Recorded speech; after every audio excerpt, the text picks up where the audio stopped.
Yarmouk, the biggest and most famous battle in the history of Muslims, in which, on one hand, the Roman Empire was standing with its full strength, with an army of 2 lakhs, and on the other hand, the Muslim Khalid bin Walid's leadership was standing with only 30 Muslims. But wait, Khalid bin Walid was removed from the position of army chief before this battle. So how did he become the leader of this battle? The story of this battle, the story of Yarmouk, is going to be very interesting. In the era of the first Khalifa, Abu Bakr, the Muslims had taken the throne from the Roman and Persian empires. And when Hazrat Umar became the Khalifa, the Muslim Khalid bin Walid's leadership had conquered the whole area from these 2 empires. But as soon as Hazrat Umar became the Khalifa, he removed Khalid bin Walid from his position of army chief, which we have explained in this video. And instead of him, Abu Ubaidah ibn Jarrah was made the new army chief of the Muslims now. In the era of Khalid bin Walid, the Muslims had already conquered a big city like Damascus. It was such a big city that it is still the capital of Syria. So, under the leadership of Abu Ubaidah ibn Jarrah, the Muslims moved ahead from this city and reached another very important city of the Roman Empire, Amasa, which is now called Homs. Amasa was not an ordinary city. It had long walls, and in front of these walls, a huge canal was built, so that no one could reach the walls of this city. Now, under the leadership of Abu Ubaidah, the Muslims surrounded this city from all sides. But now the problem was that when the Muslims reached this city, it was the coldest winter of December, and there was a lot of snowfall here. And the Muslims had come from the hot desert of Arabia, so they could not tolerate this cold. Even after a long time, the Muslims could not conquer this city. And finally, one day, the Muslims decided that we are tired, so they left this city and started going back. This was the first time in history that the Muslims were leaving a war and going back. Seeing this, the general of Amasa and the people were very happy and said that we knew that the Arabs would not be able to tolerate this cold. So the general of this city ordered his army to attack the Muslims so that the Muslims could escape from here quickly. Because of this, his army came out of the fort and started chasing the Muslims. As soon as this army came out of the range of the cannons and arrows of their fort, the Muslim army suddenly stopped and attacked them. And at the same time, these 2 Muslim armies also came and attacked this army. And in this way, all these armies were finished and their general was killed. Looking at the excellent planning of the Muslim army, it seems that this must have been the advice of Khalid bin Walid. Abu Ubaidah came back to the city with the Muslim army. Seeing this, the people of Amasa, who was still very happy, lost all their courage. And they opened the city gates and surrendered in front of Abu Ubaidah. Now, it was finally time for the Muslims to leave Syria and go to the capital of the Roman Empire, Constantinople in Turkey, which is now called Istanbul. But suddenly, a messenger from the Muslim capital of Medina, Khalifa Umar bin Khattab, took a very important letter and reached Amasa from Medina at full speed. And that messenger went straight and sent this letter to Abu Ubaidah. There was a very strange thing written in this letter. It was written that it was not allowed for the Muslim army to advance further. And it was clearly written that after Amasa, no other area should be conquered. And of course, all the armies of Abu Ubaidah and the Muslims accepted these orders of Hazrat Umar without any question. But now, a very big problem with this order of Hazrat Umar was that the speed of the Muslim army, which had been very slow before by the removal of Khalid bin Walid, was now almost over. And it was so slow that, look at this map. Hazrat Abu Bakr, may Allah be pleased with him, had conquered such a large area from Medina to Damascus in just 2 years. But now in the first 2 years of Hazrat Umar, the Muslims were only able to move forward from Damascus. But now the question was that why was Hazrat Umar stopping the Muslims from moving forward? Because Hazrat Umar, may Allah be pleased with him, was trained by the Prophet himself. And once upon a time, the people of Mecca gave the Prophet an offer. And that offer was that we will make you the king of Mecca if you say our gods along with your gods. But instead of taking the easy way for the Prophet, he rejected this offer and endured the oppression of the people of Mecca for many years. Similarly, Hazrat Umar, may Allah be pleased with him, also knew that this empire of the Muslims would spread a lot from these attacks. But this will not benefit Islam, because if we look at today, there are almost 2 billion Muslims in the world. But even after 2 billion, Muslims have no status today. So Hazrat Umar, may Allah be pleased with him, wanted that. Even if the number of Muslims is less, but true Muslims, that is, Hazrat Umar, may Allah be pleased with him, was more concerned about Islam than his own government. So he again sent a letter to Hazrat Abu Ubaidah, the meaning of which was that now you are not just an army chief, but you are the governor of the whole of Syria and the first Islamic leader. So now, teach Islam to more people than just wars. And this is the first time that people outside of Arabia have begun to know the system of Islam. Before this, in the era of Hazrat Abu Bakr, may Allah be pleased with him, the Muslims were in such a tense situation that they did not get time to establish an Islamic system in these new areas. So now Hazrat Umar, may Allah be pleased with him, put a new system in front of the world for the first time. The system of Khilafat, and Hazrat Umar, may Allah be pleased with him, chose Hazrat Abu Ubaidah for this task, because Abu Ubaidah ibn Jarrah, may Allah be pleased with him, was one of the first 10 Muslims of Islam, and after bringing Islam, he was involved in every decision of the Prophet. May Allah be pleased with him, and he was so loyal to Islam that when Muslims and infidels met in the battle of Badr, Abu Ubaidah's father was in the army of the enemies, and when the war began, Abu Ubaidah's father was killed by his own hands, after which no one had any doubt about his commitment to Islam. That is why Hazrat Umar, may Allah be pleased with him, removed Khalid bin Walid and made him the new leader of the Muslims. Because now, more than a war, a leader was needed who could teach people the real purpose of Islam. So Hazrat Abu Ubaidah, may Allah be pleased with him, divided the whole of Syria into small parts and appointed new governors.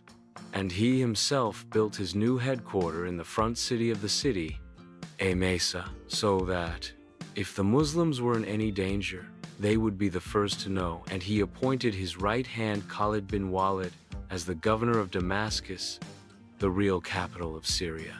And he appointed Amr ibn Yas as the governor of Jordan. And in these areas, according to the system of Islam, the system of zakat and jizya was established. Islamic courts and courts were also established, and even a police system was established. And in front of everyone, the powerful people here were removed from their positions and punished like ordinary people. When the people of the Roman Empire saw all this, they were surprised that these people are much better than our previous government.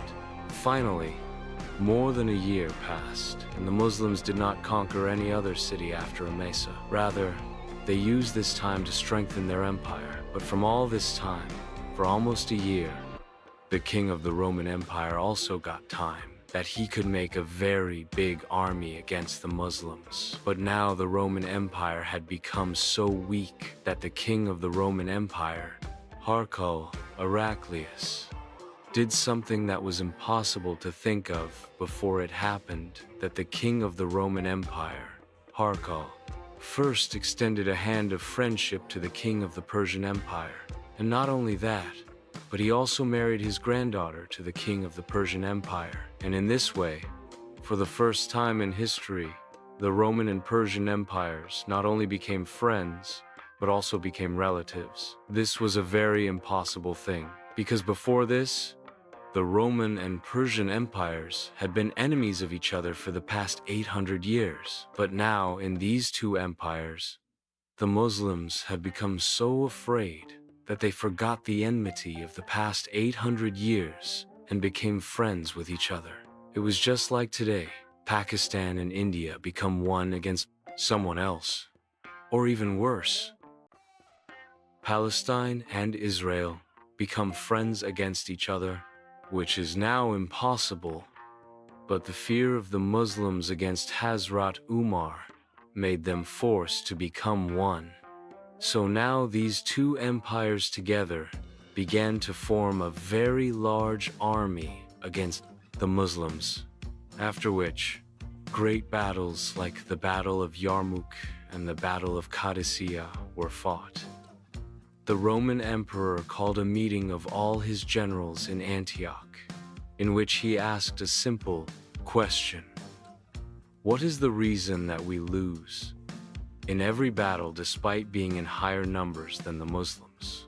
On which all his generals gave the same answer, that the armor of the Muslim army is much lighter than our army. That's why their speed is always faster than ours. And Muslims never fight with us in one battle, but always fight in small groups. So the Roman emperor heard all this and stood up from his throne and said that now there is only one solution to all these things. And if you, my generals, want to avoid the slavery of the Arabs forever, then order the entire Roman army to gather here in Antioch. And along with that, he sent letters to all the governors of his provinces, that whoever is capable of fighting, whether they want it or not, they should join the army of the Roman Empire and be sent to Antioch.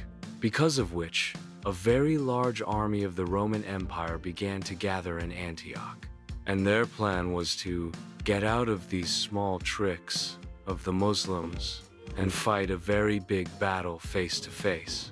Now, when all this was happening here, then the general of the Muslims, Abu Ubaidah ibn Jarrah, was getting news of every move of the Roman emperor, because of which the Muslims were very tensed, that what will we do now? How will we fight such a big army?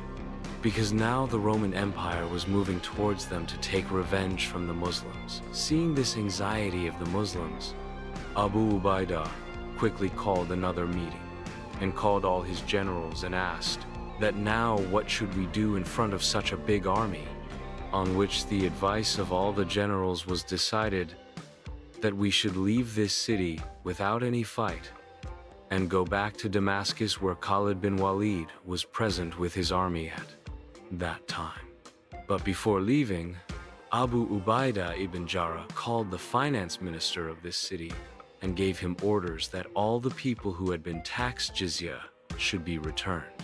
That money, because we had taken this jizya tax for their protection, and now when we cannot protect them anymore, then we have no right on this tax. So here the Muslims were preparing to leave this city. And there that finance minister with his team was going to every house of Emsa and was returning the tax money to the people. Seeing this, the people here were again surprised. That what kind of creature is this? That we were only happy that they did not kill us after conquering our area and did not do anything to our women and did not take our lands. And now after all this, they are returning the tax that was taken from us. One of them even came to the general of the Muslims and said, that may God bring you back on us. So finally, the Muslims left this city, Homs, and went to Damascus, where Khalid bin Walid was waiting for them with his army. As soon as they reached Damascus, the meeting of all the generals started again. What should we do next?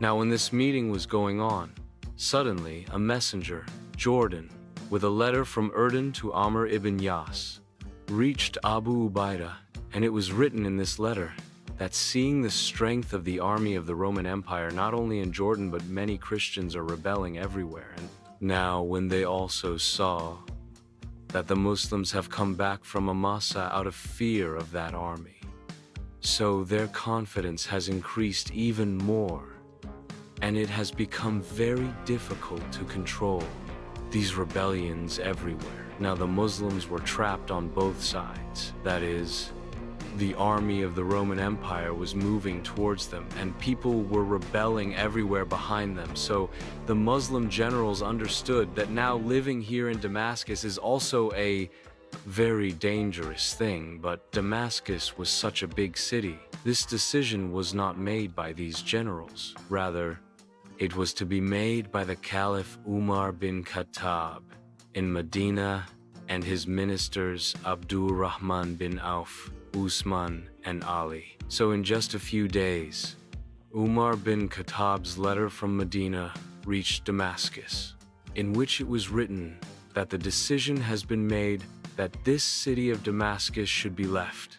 And not only Damascus, but the whole of Syria should be left, and move back from here and select a place for war, whose location is such that there is an Arab area behind its back, so that there can be no rebellions from behind, and all our enemies are in front of our eyes. So immediately Hazrat Umar bin Khattab started working on this order, and the Muslims left Damascus and left for the army of Amr ibn As in Jordan. But before leaving, Abu Ubaidah ordered all the people here to return the tax.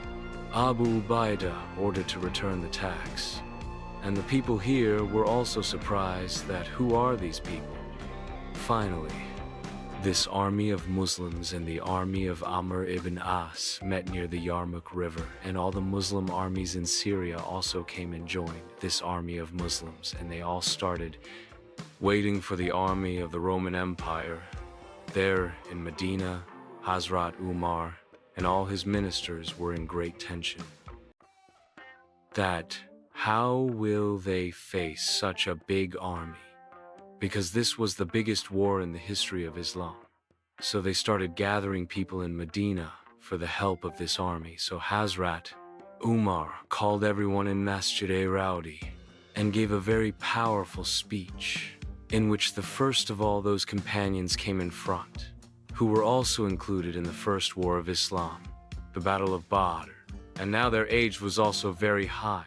But this war was so dangerous that 100 companions of the Battle of Badr were ready to join this war, which means that out of 313 of the Battle of Badr, 100 companions, which is a very big number. So these companions of Badr were also ready to go to the Battle of Badr. Now they were ready to pick up the sword and go to the Battle of Yarmouk.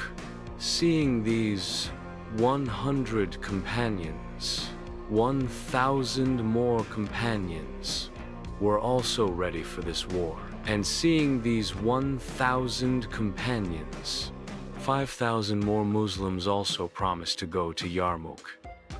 Seeing this, Hazrat Umar also decided that he will lead this war in Yarmouk. But then the rest of the companions told him that it is very difficult to win this war.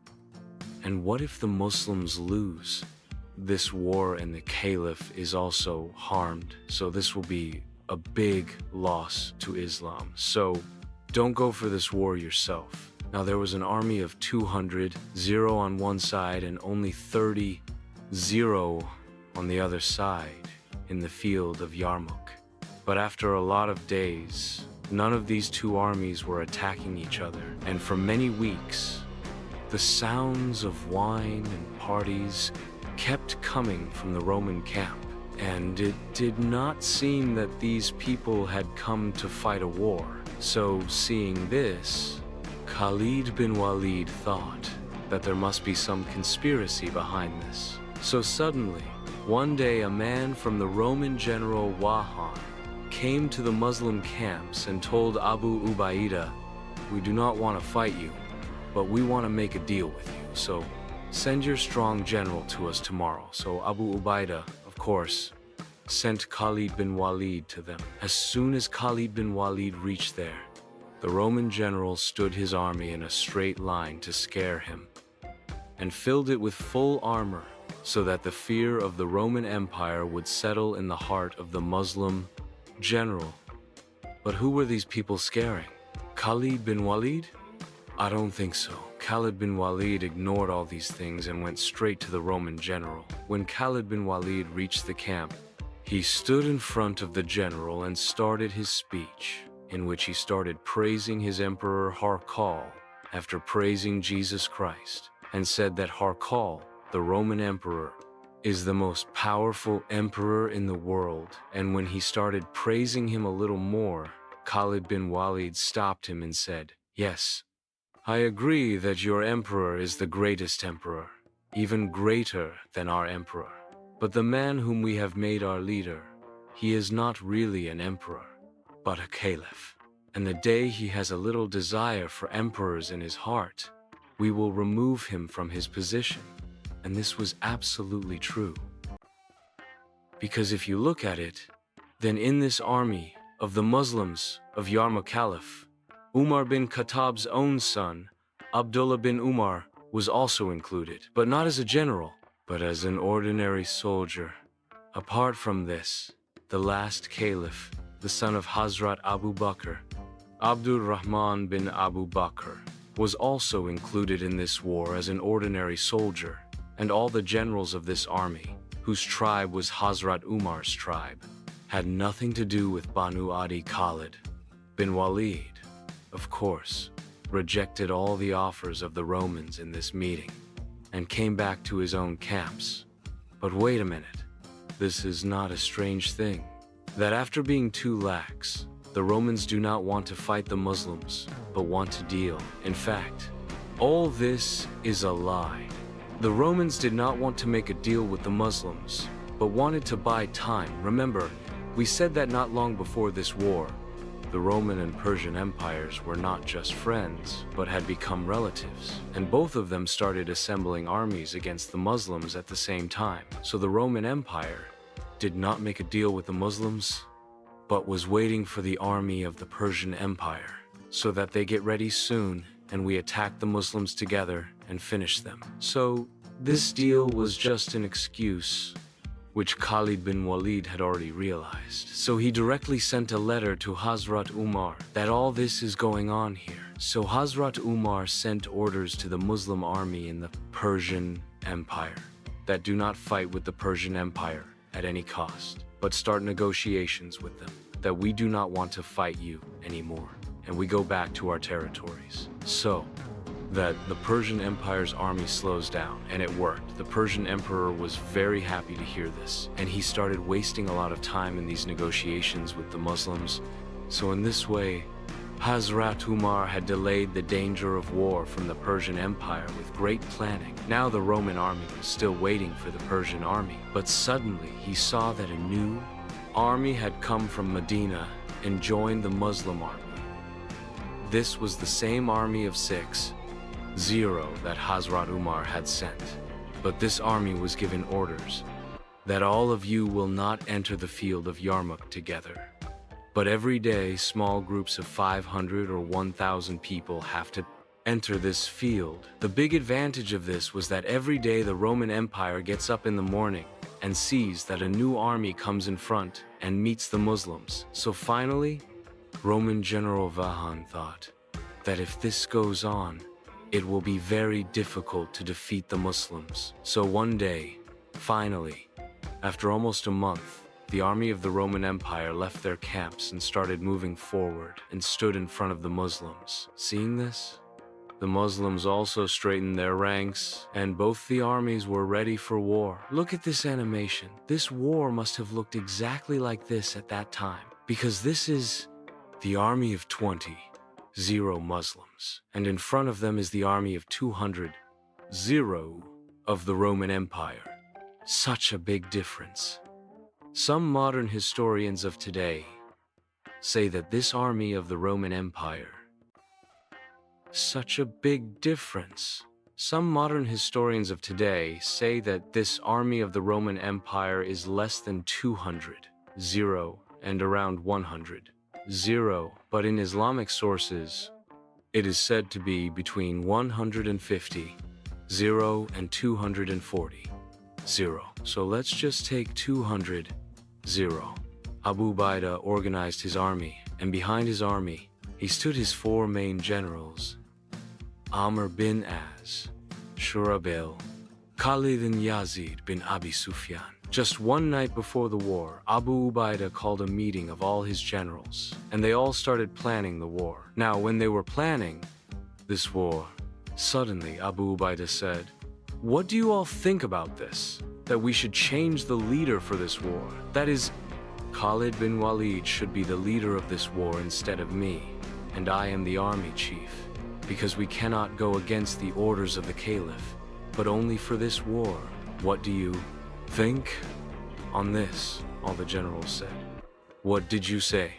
All of us were thinking the same, and the real fun of the war will come now, because they all knew that in this war, a mind like Khalid bin Walid will be in great need. So the next day, the first day of the Battle of Yarmouk, Abu Ubaidah came down from his position and stood in the ranks of the general, and Khalid bin Walid came back and stood again in the Brada position of the army chief. And the war began. All the great companions were present in this war, whose names we keep hearing in ahadith and history. For example, Abu Zar Ghafari, Abu Huraira, Abdullah bin Umar, Abu Ayyub Ansari, and Ammar bin Yasir at the age of 70, whose parents were the first martyrs of Islam. All of them were present in this war, and the sons of parents were Abu Bakr, Umar, and Uthman were also present in this war. The first day of the war, 15th August, year 636. It means that it had been 2 years since the caliphate of Umar, the Roman army, attacked the Muslims first due to the high numbers and fought for a long time. But on this day, that, like the last time, do not move back in a straight line, but move in a specific angle so that the entire Roman army is divided into two, and Khalid bin Walid can attack them from the center. So the Muslim army did exactly the same. In the same way, the Muslims and the Romans fought till evening, and a lot of people were killed from both sides. And in the evening, the Roman army again went back to their camps. On the 4th day of Yarmouk, it was the most dangerous day of this war, which is still known as the Day of Lost Eyes. This time, Roman General Vahan changed his strategy completely, and in the morning he gave the order to his left side army to attack the Muslims, and the second army started moving forward, slowly. This plan of Vahan was very powerful, because after a while, again the right side of the Muslims started moving back from the war.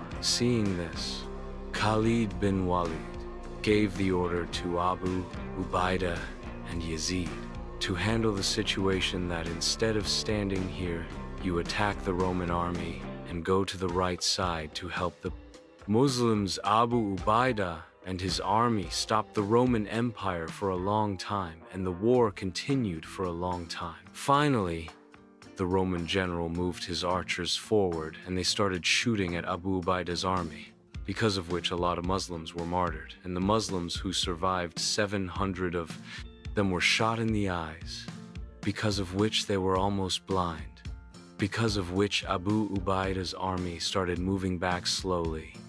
Now, on the 4th day, for the first time, the right and left side of the Muslims moved so far that both the armies reached their camps, and there once again the women left their camps and started fighting against the Roman Empire, and the rest of the women started throwing stones at the Muslims, so that their Arabs can rise in this battle of Yarmouk.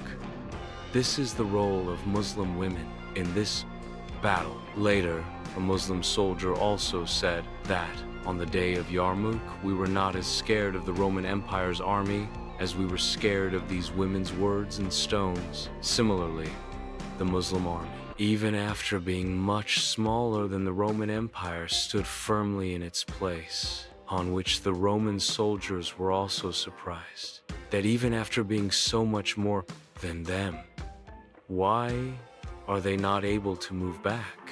And after a while, it was evening, and the Roman army, despite being 200,000, could not achieve anything, and they had to retreat. The Roman Empire's army and the general thought that this would be a battle of 1 or 2 days. But looking at the courage and passion of the Muslims, the morale of the Roman Empire was completely down. The Muslims also suffered the most loss on this 4th day.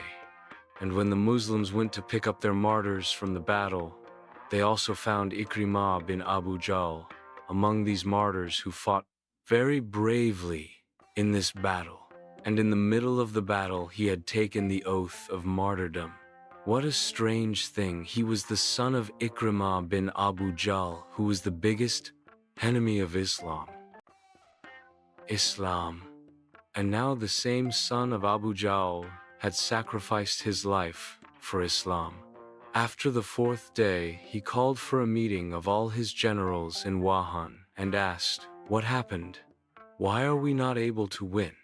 He was told that the Muslims are not going to retreat, and now our army is also very tired and is not able to fight anymore. So with the advice of all his generals, Wahan finally made a decision. On the 5th day, the Muslims were ready for the battle. But that day, the Roman Empire did not attack, but sent a messenger from its side to the Muslims who told Khalid bin Walid that the Roman army does not want to fight anymore.